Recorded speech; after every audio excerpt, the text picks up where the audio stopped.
आपके बच्चे या मेरे बच्चे ये कहें कि हमारे नालायक मां बापों ने हमारे लिए कुछ नहीं किया,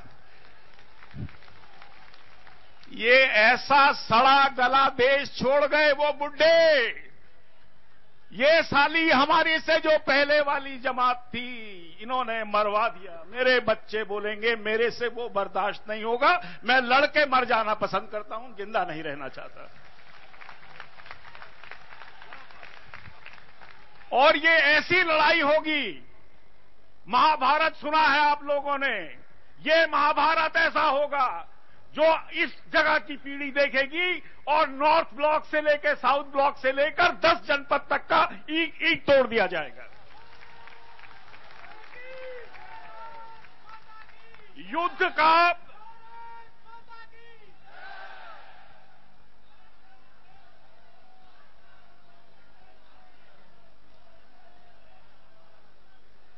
हम आपको कुछ बहुत बड़ी बड़ी बातें बताना चाहते हैं जो जनता से छुपी हुई हैं। पहली बार मुझे मालूम है ये आज का भाषण प्रधानमंत्री सुनेंगे, सोनिया गांधी जी सुनेंगी, सारे भ्रष्ट मंत्री सुनेंगे, सबको पता है विश्व बंधु गुप्ता क्या है।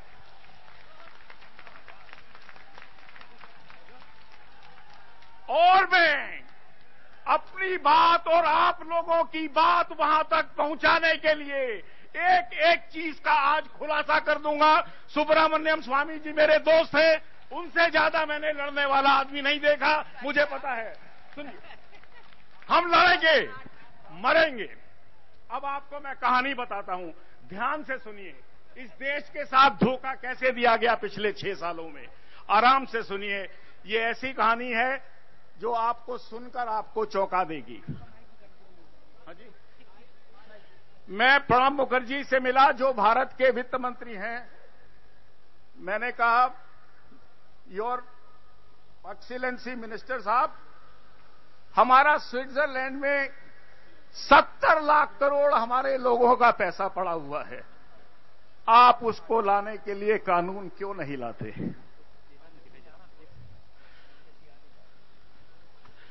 बोले, विश्व बंधु तुमको मालूम नहीं है, स्विट्जरलैंड के भी कानून हैं, उस कानून के अंदर वो हमको ना नाम बताएंगे ना पैसा देंगे। सुनता रहा, एक हिजड़े की बात सुनता रहा।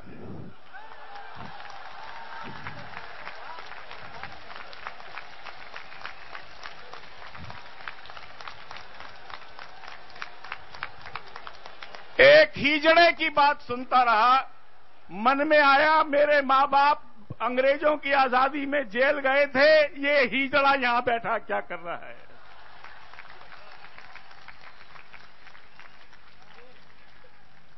ना वो सिर्फ हिजड़ा है, वो झूठा है।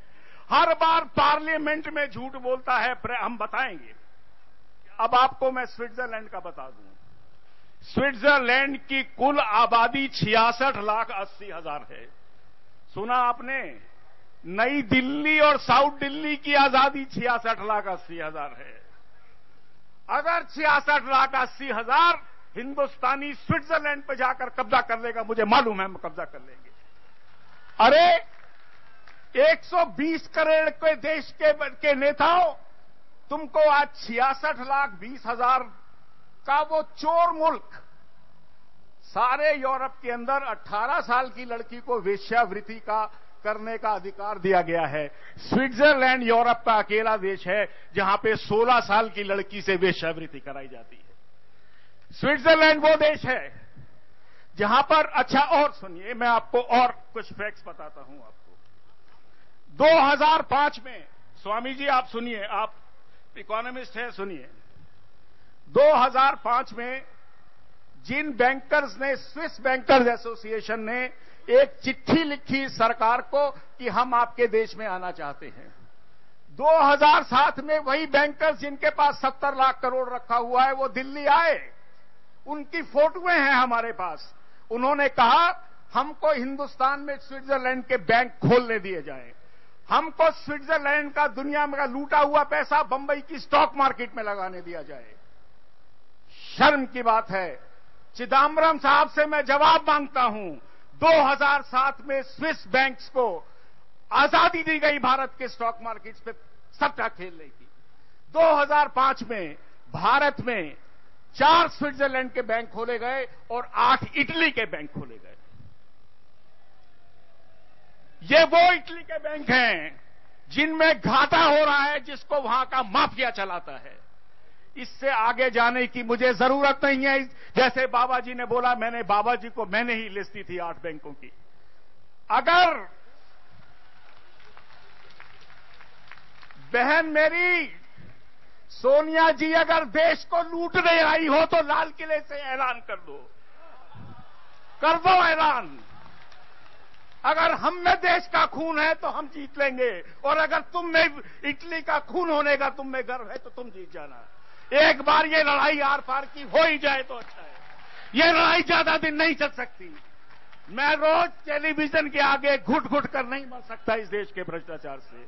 मैं तंग आ गया हूं, मैं बिल्कुल तंग आ गया हूं। बोलो भारत माता की, भारत माता की, भारत माता की। एक बात और बोलो, स्विस लुटेरों पे मैं बोलूंगा पैसा, आप बोलो वापस दो, वापस दो। स्विस लुटेरों पैसा, स्विस लुटेरों पैसा।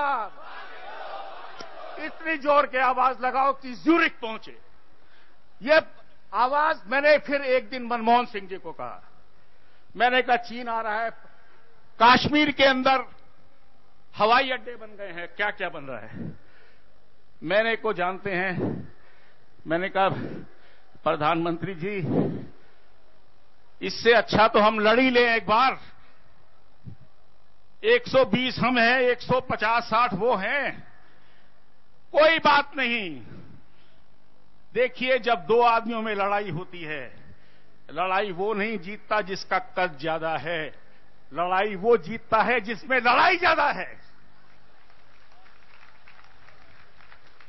हाथ हो जाए 2-2, कश्मीर पर ही हाथ हो जाए 2-2, चीन से ही हो जाए। मुझे रोज मत डराओ उनकी ये कभी दिखाकर यहां पर डैम बन रहा है, ये यहां पर ये बन रहा है, ये वहां पर वो बन रहा है। इस साली लानत भरी जिंदगी से मैं मरना पसंद करता हूं। बुला ला उसको, चीन की फौजों को, और हमारी फौजें भी जवाब देंगी और हम देंगे जवाब उनको।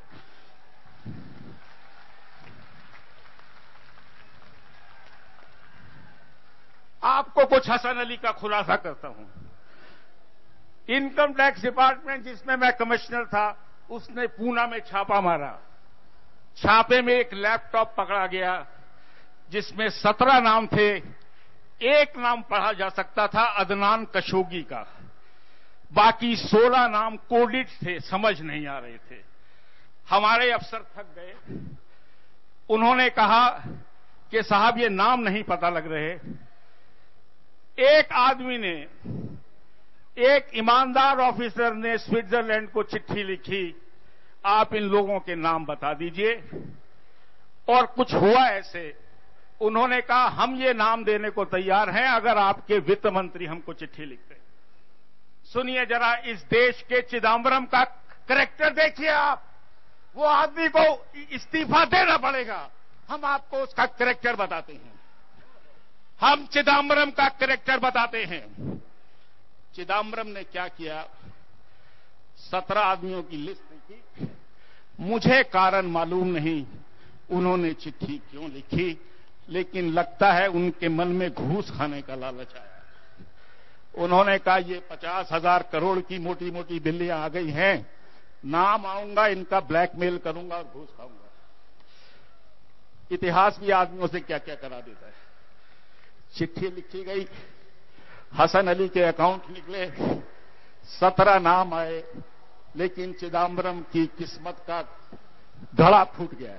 उसमें 3 पॉलिटिशियंस के भी नाम थे। आपको नाम भी बता देता हूं, विलासराव देशमुख का नाम था जो कैबिनेट मिनिस्टर है। अब आप सुनना ही चाहते हो तो सुन लो सारी बात को। दिल्ली की मैं इसको संसद मानता हूं, हिंदुस्तान की संसद मानता हूं। विलासराव देशमुख का नाम था। और उसके बाद वो घोड़े बेचने वाला आदमी जिसने 70 जिसके करीब 70 ये करीब 50 कितने हुए साहब ये? 25 billion dollar, 20 billion dollar, 100 lakh crore हो गया। 100 लाख करोड़ जिसने जमा कराया, फिर क्या हुआ? ये 3 साल पहले की बात है। आज भी हसन अली घूम रहा है। 3 आदमी। आज दूसरे का भी नाम सुन लो, जो विलासराव देशमुख के साथ था, जो हसन अली को मिलने गया पूना में। उस आदमी का नाम है अहमद पटेल। सुन लो सोनिया गांधी जी, सुन लो। बॉम्बे की पुलिस के पास वीडियो फुटेज है उन तीनों पॉलिटिशियंस की जो पूना में रोज रात को मिलते थे।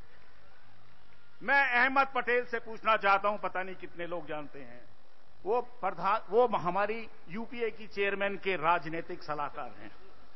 मैं नहीं जानता वो कौन सी राजनीति समझाते हैं, क्योंकि उनकी मीटिंग सोनिया गांधी से रोज रात को 12 से 2 बजे के बीच में होती। भारत के इतिहास में पहली बार मैंने राजनीतिज्ञों को रात को 12 से 3 बजे तक इकट्ठे अकेले बैठे देखा है।